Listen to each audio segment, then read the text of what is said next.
কারণ ব্রেকফাস্ট করতে যাব, অনেক লেট হয়ে গেছে রেডি হতে হতে। তো চলো, মানে আমরাই মনে হয় সবার লাস্ট ব্রেকফাস্ট করব।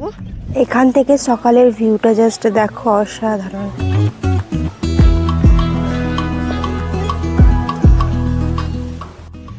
চা বাস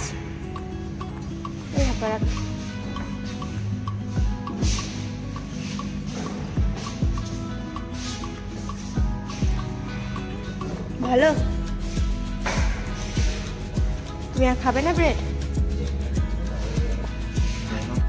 hello everyone, welcome back to my channel. তো এই যে দেখো সকাল সকাল ভিউ, দেখতেই পাচ্ছ কি সুন্দর, মানে অসাধারণ।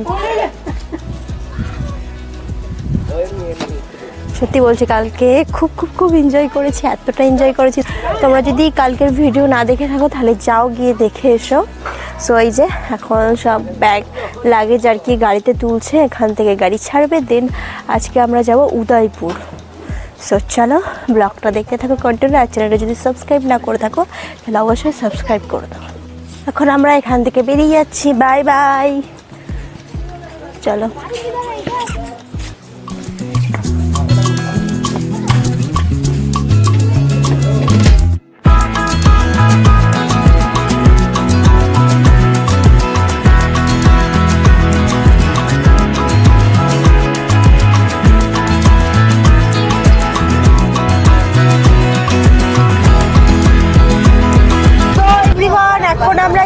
Kuldhara, Rajasthan most haunted place Kuldhara. সবাই হাই করে দাও,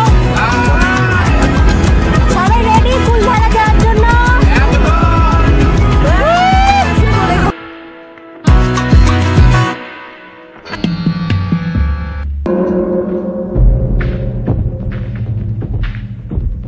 আমরা এখন কুলধারা গ্রামের ভেতরে প্রবেশ করে গেছি। এখানে যে ভাঙাচোরা বাড়িগুলো দেখতে পাচ্ছ, এর পেছনে অনেক বড় রহস্য লুকিয়ে আছে। ভিডিওটা কন্টিনিউ দেখো, জানতে পারবে। এখন আমরা কুলধারা গ্রামে দাঁড়িয়ে আছি।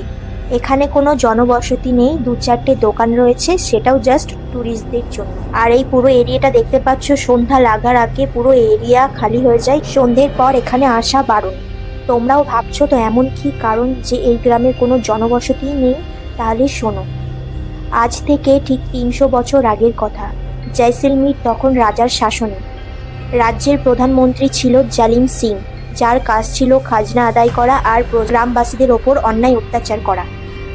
আজও সাইট সিনে রয়েছে সেই রাজার হাভেলি। এই গ্রামে ব্রাহ্মণ জাতিরা বসবাস করত। জয়সলমীরের সব থেকে পবিত্র স্থান হিসেবে মানা হতো এই কুলধারা গ্রামটিকে। গ্রামের প্রধানের মেয়ে ছিল অপূর্ব সুন্দরী। তার ওপর কুদৃষ্টি পড়ে জালিম সিং এর। তিনি সেই ব্রাহ্মণের কন্যাকে জোর করে বিবাহ করতে চাইলেন। প্রধান রাজি না হওয়ায় গ্রামবাসীদের আক্রমণ করেন এবং তুলে নিয়ে যাওয়ার হুমকিও দিলেন।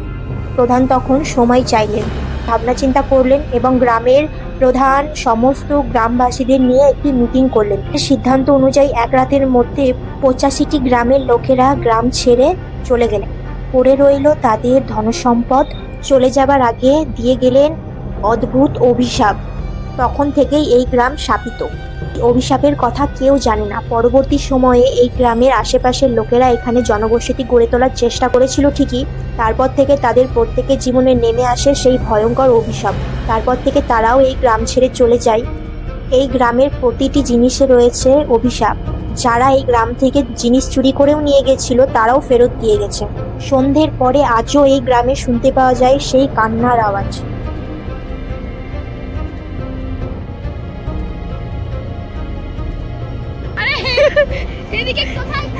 এটা ভূতে গেছে, তাই তো ভূতের পটি এরকম হয়।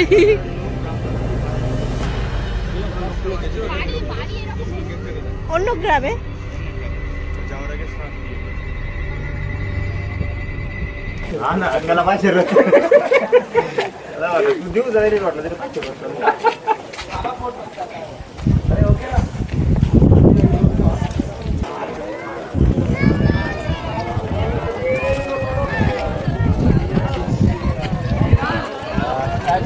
সো এই যে দেখো, এখন আমরা খাবো বার্গার।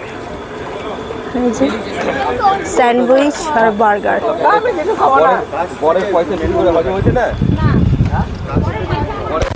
এই যে দেখো আমার স্যান্ডউইচ চলে এসেছে। বার্গার খেলাম না, যেহেতু জার্নি করতে হবে, কখন অসুস্থ হয়ে যাবো বলা যাবে না, তাই হালকা ফুলকা খাবারই খেয়ে থাকতে হবে কটা দিন। সো চলো চটপট খেয়ে নিই।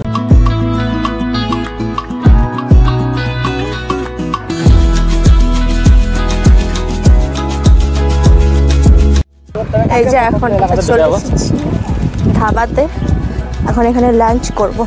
এখন সবাই এখানটাতে বসে আছে, খাবারের অবস্থান, খাবার চলে এসেছে। जीरा आलू रोटी राइस और पनीर और कड़ी।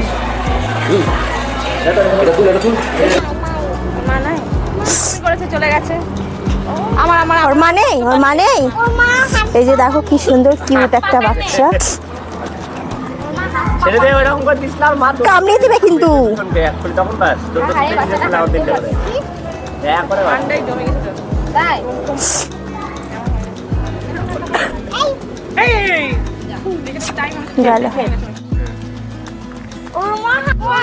বসো দুজনে, আদর করো, বসো। হ্যাঁ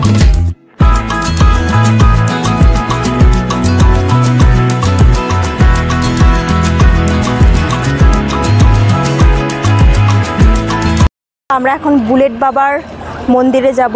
আর বুলেট বাবার অ্যাক্সিডেন্ট যেখানে হয়েছিল, জায়গাটা দেখতে পাচ্ছ, এই জায়গাটাতে অ্যাক্সিডেন্ট হয়েছিল। এই যে এখানকার রাজপুত্র ছিল। তো আমাদের স্টোরিটা পরে বলছি, আগে চলো ভেতরে, মন্দিরের ভেতর থেকে আগে ঘুরে আসি। এই যে সেই বুলেট বাবার মন্দির, এখানে জুতো পরে মন্দিরের ভেতরে প্রবেশ করব।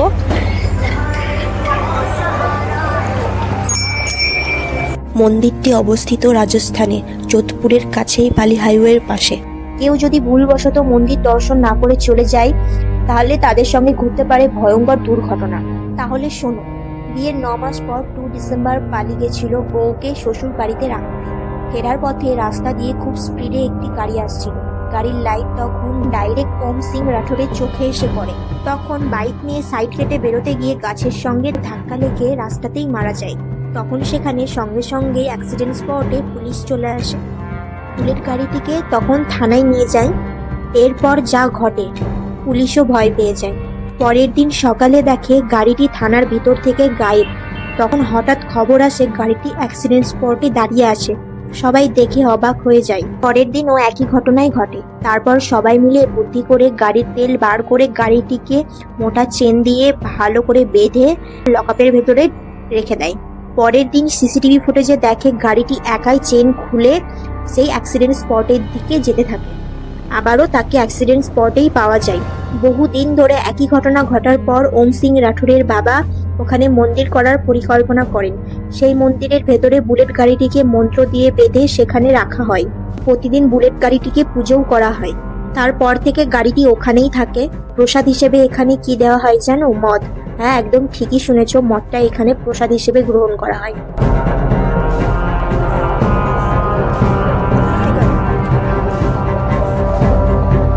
যেই জায়গাটা দেখতে পাচ্ছ, এখানে পোস্টারও লাগানো রয়েছে। এখানটাতেই বুলেট বাবার অ্যাক্সিডেন্ট হয়েছিল। এখন আবার গাড়িতে চাপতে হচ্ছে। সেই তোমরা দেখেছো সকালে 10টার সময় গাড়িতে চেপেছি, তারপর কুলধারায় গেছিলাম, কুলধারায় নেমেছিলাম 11টায়। দেন আধ ঘন্টা কি 1 ঘন্টা মতো ছিলাম। দেন ওখান থেকে আবার সেই গাড়িতে চেপেছি, তারপর লাঞ্চ টাঞ্চ করেছি।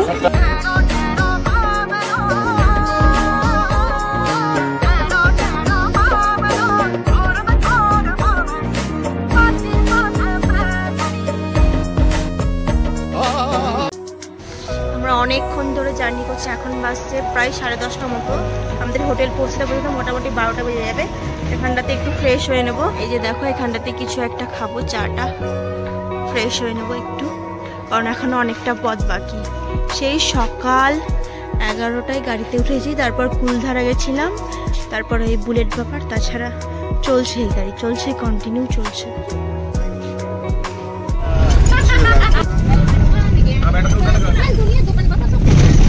তার মানে পাপড় যেন ভয় লেগেছে, ওই জন্য বলতে উড়ু চলে চলে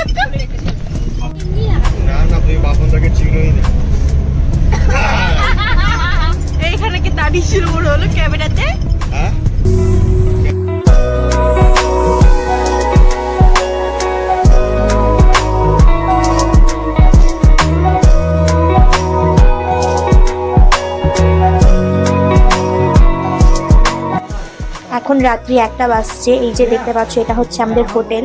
আর বলতে পারো এতদিন আমরা যতগুলো হোটেলে ছিলাম সব থেকে খারাপ যদি হয় এই হোটেলটাই। আর বাদ বাকি সব হোটেলগুলোই খুবই সুন্দর, তোমরা তো দেখেইছো। মানে হোটেলের মধ্যে একদমই হাইজিন মেনটেন করে না, সেটা নিয়ে আমাদের অনেক আর্গুমেন্টও হয়েছে। যেহেতু আমাদের দেখলে ঢুকতে ঢুকতে অনেকটাই রাত্রি হয়ে গেছে, প্রায় 1টা বাজছে, এখন আর অন্য কোনো হোটেল নেওয়া সম্ভব নয়। সো কিছু করার ছিল না, আমাদের এই হোটেলে স্টে করতে হয়েছে। এখন বাজছে দেখো 1টা 6। আর এই যে রুমটা, এটা ওয়ার্ড্রপ, আর এটা ওয়াশরুম, আর এই যে রুমটা, এই যে দেখতে পাচ্ছ এখানে সবার পাশাপাশি পড়েছে কম বেশি। এই যে এগুলো যা দেখছো সবই আমাদেরই। তারপর ওপরে আছে, নিচে আছে, সব মিলিয়ে।